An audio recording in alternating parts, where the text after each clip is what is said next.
Hello student. कल हमने शुरू किया था अध्याय 1 आवर्त बीजी पादपों में जनन, जहां हम पढ़ चुके थे कि आवर्त बीजी पादपों में जनन क्या होता है। हमने ये समझा था कि कोई भी आवर्त बीजी पादप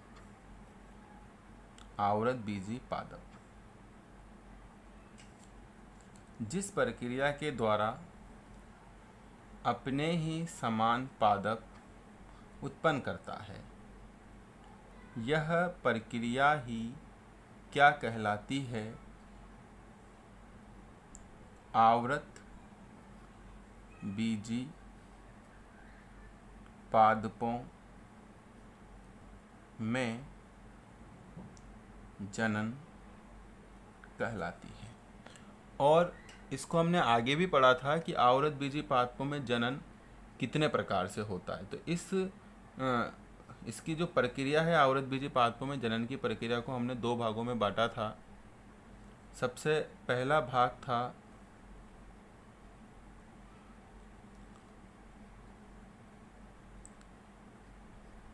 अलैंगिक जनन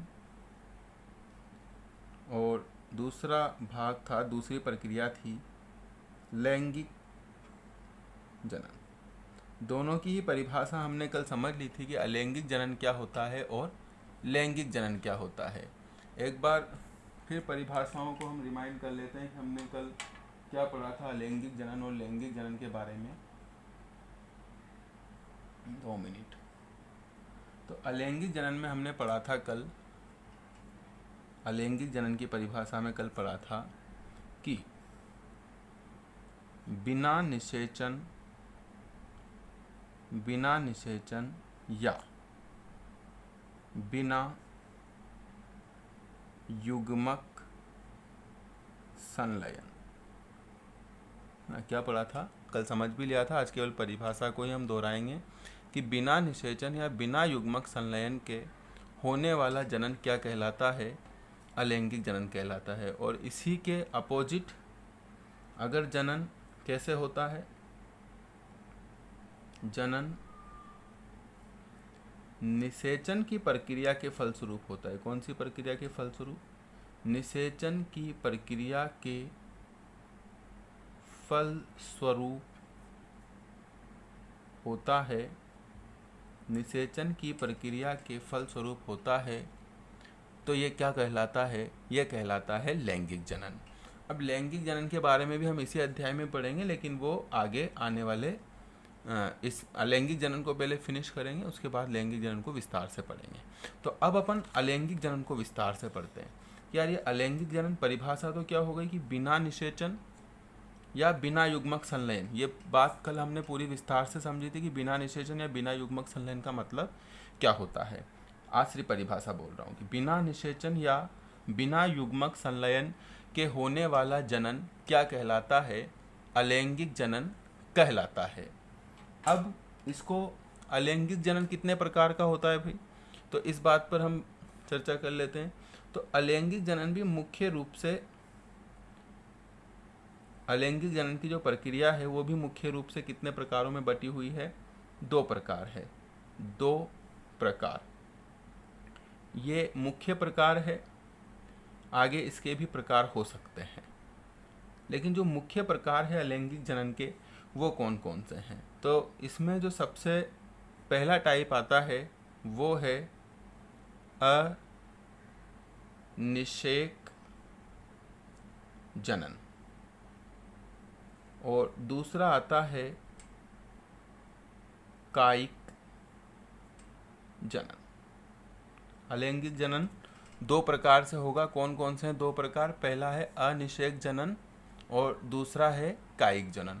अब देखिए अनिषेक जनन क्या होगा। तो अनिषेक जनन के लिए हमने जो कल पढ़ा था उसी बात को हम वापस से एक बार दोहराते हैं, है ना। निषेचन तो दोनों में ही नहीं होगा, निषेचन तो इसमें भी नहीं होगा और निषेचन इसमें भी नहीं होगा, बिना निषेचन के ही होगा दोनों। लेकिन अनिषेक जनन और कायिक जनन किस प्रकार एक दूसरे से अलग है? तो अनिषेक जनन में क्या होगा कि अनिषेक जनन, या इसको एक और नाम से भी जाना जाता है, आप इसको अनिषेक जनन कह दें। परीक्षा में जो प्रश्न बनता है वो इस टॉपिक से बनता है, इसको बोला जाता है अनिषेक बीजता।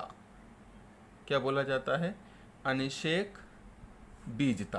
तो अब इस बात से क्लियर होगा थोड़ा थोड़ा कि अनिषेक बीजता क्या है। भाई जनरली पादप में जब लैंगिक जनन होता है ना, कल वाली बात को फिर दोहरा रहा हूँ, तो लैंगिक जनन में क्या होता है? पादप में पुष्प होता है, पुष्प में नर जन्नांग पुमंग होता है, मादा जन्नांग जायांग होता है। पुमंग में क्या बनता है? नर युग्मक यानी कि परागकण बनता है, और जायांग में क्या बनता है? जायांग में बनता है मादा युग्मक, मादा युग्मक यानी अंड कोशिका बनता है, अंड कोशिका बनता है। और हमने कल ये भी पढ़ा था कि जब दोनों का संलयन हो जाता है, निषेचन हो जाता है, तो उसके फलस्वरूप क्या बनता है? उसके फलस्वरूप भ्रूण बनता है, और भ्रूण से क्या बनता है? भ्रूण से बीज बनता है, और बीज से क्या बनता है? एक नया पादप बनता है। पर ये प्रोसीजर तो क्या है? ये प्रोसीजर तो है लैंगिक जनन। और लैंगिक जनन में क्या हो रहा है? बीज से एक नया पादप बन रहा है। और बीज कैसे बन रहा है? नर युग्मक परागकण और मादा युग्मक अंड कोशिका के निषेचन के फलस्वरूप बन रहा है। भाई जनरली हम यही जानते हैं कि बीज कैसे बनेगा, तो बीज जो है वो परागकण और अंड कोशिका के निषेचन के फलस्वरूप ही जो है बीज का निर्माण होगा, और बीज से पादप का निर्माण होगा। लेकिन अलैंगिक जनन में क्या होता है? अलैंगिक जनन में मैंने कल भी आपको बताया कि अलैंगिक जनन में ये जो निषेचन वाला प्रोसीजर है ये होगा ही नहीं, है ना। तो निषेचन नहीं होगा तो भ्रूण नहीं बनेगा, तो फिर भ्रूण से बीज नहीं बनेगा, और बीज से पादप नहीं बनेगा, यानी ये लैंगिक जनन का प्रोसीजर नहीं होगा। तो अलैंगिक जनन में जो भी होगा ऊपर वाली संरचना यही करेगी। अब ऊपर वाली संरचना में देखिए अनिषेक बीजता क्या है। अनिषेक बीजता में क्या होता है कि इधर ये नर युग्मक बन गया, इधर ये मादा युग्मक बन गया। अब कुछ परिस्थितियों में क्या होता है कि यहाँ मादा युग्मक ही आगे विभाजन करना शुरू कर देता है। कौन सा विभाजन? समसूत्री विभाजन। अच्छा, समसूत्री विभाजन और अर्धसूत्री विभाजन भी बहुत कंफ्यूज करता है, तो ध्यान दीजिएगा कि ये जो नर जन्नांग पुमंग और मादा जन्नांग जायांग है, इससे जो नर युग्मक और मादा युग्मक बनने की प्रक्रिया है ये अर्धसूत्री विभाजन के फलस्वरूप होगी। किसके फलस्वरूप होगी? अर्धसूत्री विभाजन। तो अर्धसूत्री विभाजन होगा तो ये जो द्विगुणी संरचना है अगुणी संरचना में बदल जाएगी, तो ये प्रक्रिया अर्धसूत्री विभाजन के फलस्वरूप होगी। लेकिन अब मादा युग्मक से आगे कोई भी संरचना, जैसे नर युग्मक मादा युग्मक मिलकर के यहाँ युग्मनज बन गया था, और युग्मनज से क्या बन गया था? भ्रूण बन गया था।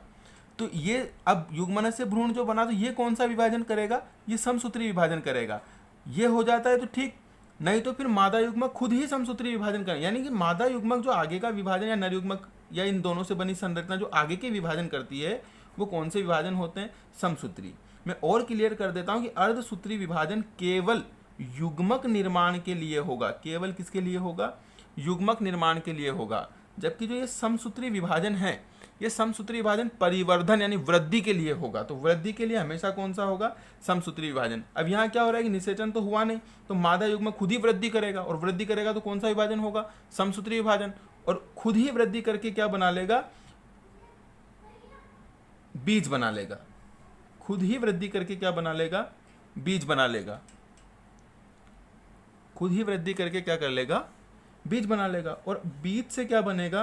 बीज से नया पादप बनेगा। तो यहां जो बीज बना है क्या वो निषेचन के फलस्वरूप बना है? जी नहीं, निषेचन तो हुआ ही नहीं। मादा युग्मक ने खुद ने ही विभाजन करना शुरू कर दिया, और विभाजन करके खुद ही बीज में परिवर्तित हो गया, और फिर उस बीज से नया पादप बन रहा है। तो यहाँ जो बीज बना है वो बिना निषेचन के ही बन गया है, और फिर बीज से पादप बना है। तो ये अनिषेक बीजता है। तो अब परिभाषा निकालते हैं कि परिभाषा क्या निकलेगी।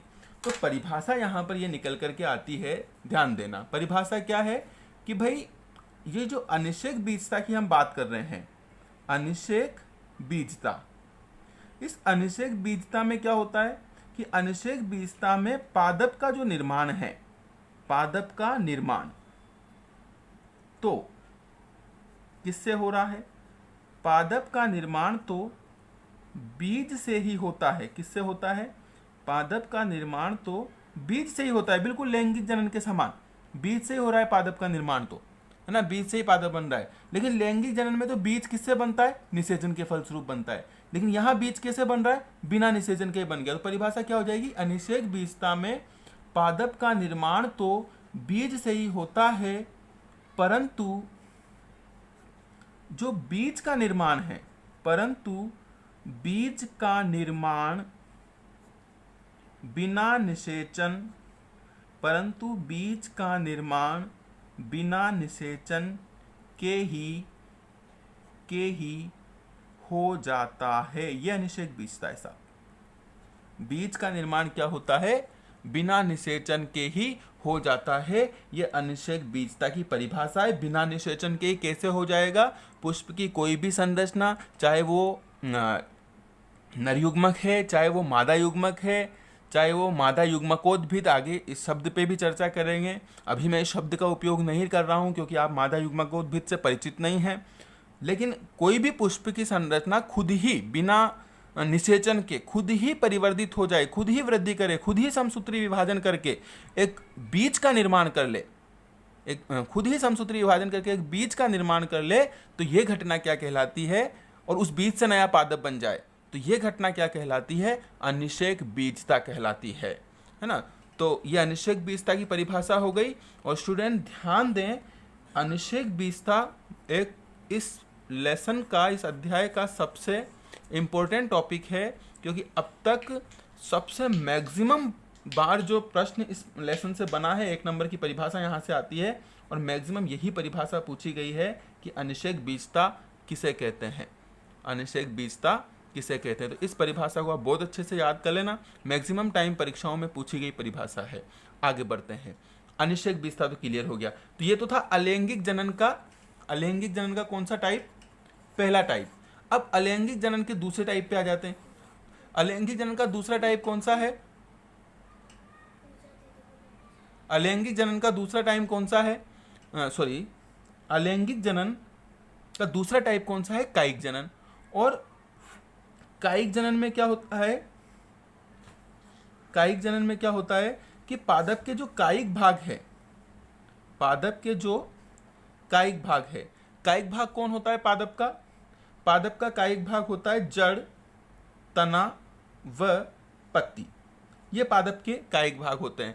तो वहां तो पुष्प का वो मादा युग्मक विभाजन करके बीज बना रहा था, बीज से नया पादप बन जाएगा। लेकिन यहाँ कायिक जनन में क्या होगा, कायिक जनन में कोई जड़ है और वो जड़ से ही नया पादप विकसित हो जाएगा। तना है, तने को काट करके दूसरी जगह लगाया, या नहीं भी लगाया, खुद ही तना विभाजित हो गया और तने से नया पादप बन गया, या कोई पत्ती से नया पादप बन गया। जैसे आपने गुलाब देखा होगा, गुलाब में आप कलम करके और उसको दूसरी जगह रोपित कर देते तो उससे एक नया गुलाब का पादप बन जाएगा। तो ये कौन सा जनन है, ये कायिक जनन है। यानी सीधी सीधी परिभाषा कायिक जनन की क्या बन जाती है, हम लिखते हैं एक बार तो आपको समझ में आ जाएगा कि कायिक जनन क्या है। कायिक जनन क्या है, पादप के